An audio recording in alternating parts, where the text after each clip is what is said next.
Now time for the 7 things you'll be talking about today. Number 7. More silly library drama. Yeah, I know that sounds incredibly annoying, but that's true. More silly library drama that could have been avoided. The Shelby County Library Director has decided to resign over the issues. Those issues? People not wanting smut being peddled to kids by degenerate weirdos and groomer-adjacent freaks. Now you may say, Dale, that's a little heavy-handed. Okay, what else is the controversy about? Can anyone tell me? What else is the controversy about if it ain't about that? Because guess what? That's exactly what it's about. And if you got to resign because of that, okay, you got to go. The legislature took over that library's appointments. They appointed people who were going to do the people's bidding. And now they're like, oh, we don't like this. I'm going to quit. Okay, bye. Number 6. Talking heads. Some pretending to be journalists are now urging Kamala Harris to hide from the media. CNN's Aaron Burnett, MSNBC contributor Cornell Belcher, and others are now openly dismissing concerns about Vice President Kamala Harris avoiding press conferences, stating that regular voters don't care much about media engagement. Why would they want to talk to us? We're schmucks. That's not a quote, but Belcher did argue that Harris's poll numbers are rising because she is focusing on directly engaging with voters in battleground states rather than the press. Wrong. But this is an endorsement of the strategy that just lets the American media run her campaign and mitigate her issues. They're the response team. Okay, let's make sure we understand this. They're the response team to all of her issues, and it's working. Number 5. Power bills are going to go up here in North Alabama. The impact of this can be felt near, wide and far.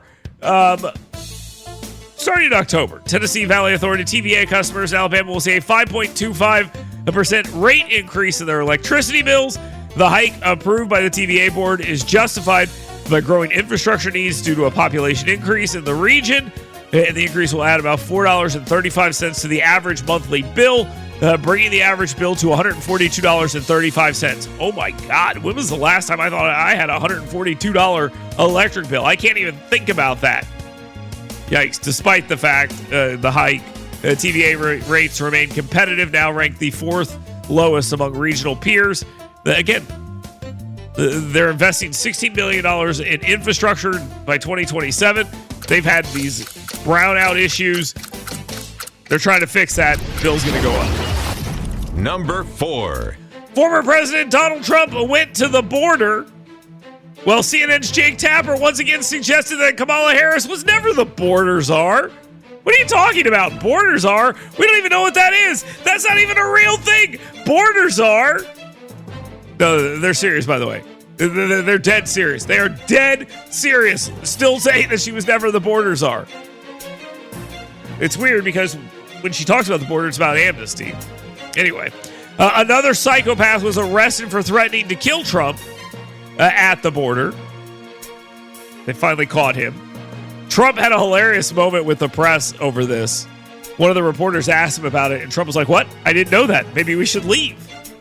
I thought that was pretty funny. But look, Trump also brought a bunch of people out who were harmed by Harris's failures to go out and actually secure the border. We need more of that. Highlight her soft on crime policies, her push for amnesty, her lies. Number 3. Arizona voters and actual Americans get a big win at the U.S. Supreme Court. The Supreme Court delivered a partial victory, but I still call this a big win. In Arizona, seeking to enforce proof of citizenship requirements for voting in presidential elections, including mail-in ballots. The court's 5-4 ruling allows some enforcement of the state's law, HB 2492, which was previously blocked by a lower court. Justices Thomas, Alito, and Gorsuch supported full enforcement, while Justice Sotomayor, Kagan, and Barrett Jackson opposed it. You obviously had others who jumped on board there who said, hey, look, we're for this, but just want to have a smaller support a partial victory. So a partial victory was given there, and that's good. Okay, let's just be real about it. This is good stuff for America. Number 2. Democrat candidate for Congress in the new racially gerrymandered AL-02, Shomari Figures, spoke at the Democratic National Convention last night. He spoke in favor of now nominee Kamala Harris and for his own candidacy as part of a package of Democrat challengers. Not that he's even really a challenger. There's not an incumbent in this seat, but that's sort of how they're treating him. Figures did what Democrats normally do. He highlighted the civil rights history of the district he aims to represent. Quote, all of America, all of us owe a debt to the courageous freedom fighters, both known and unknown, a debt that can never be repaid. But what we do is ensure the work of those fighters who came before us continues and their sacred right to vote is always protected. End quote. Great. This is what Alabama definitely needs. A Democrat on the national stage complaining about how Democrats in Alabama behaved in the past. Yes, please. Send that guy to Washington. Please do that. Now, time for the number 1 thing you'll be talking about today. Vice President Kamala Harris accepts the nomination to be the Democrat candidate for president in these United States. Pulling off a bloodless coup without firing a single shot, giving a single interview, or explaining a single policy. How do her policies jive with a lifetime of radical liberal views? I don't know. Don't worry about it. Isn't she freaking cool? That's how the media is covering it, because that's exactly what they do. It's the same thing with Barack Obama. They couldn't do it with Joe Biden. They couldn't do it with Hillary Clinton, so they didn't try to really act like they were cool. They're doing it here. Now Kamala Harris is cool. I wouldn't be surprised if we don't hear a lot of Kamala cool talk. Maybe they'll do some alliteration there. Kamala Harris is not cool. But Kamala Harris is now running solely on media adoration and necessity.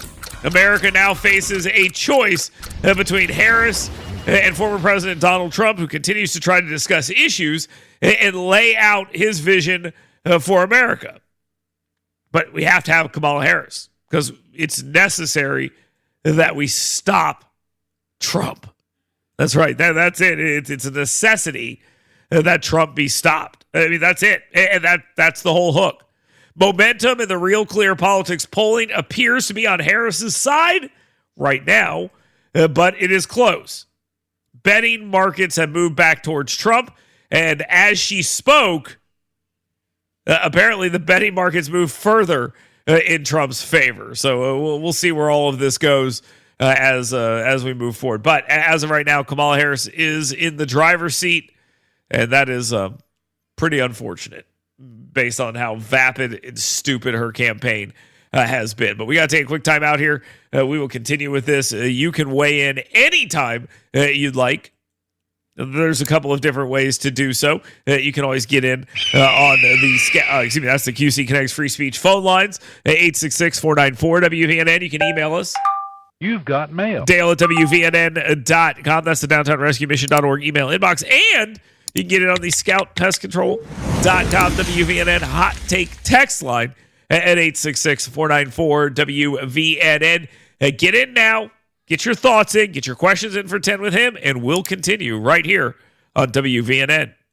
Get WVNN's Dale Jackson's 7 Things You Should Be Talking About Today right in your email box every morning. Go to yellowhammernews.com and sign up today.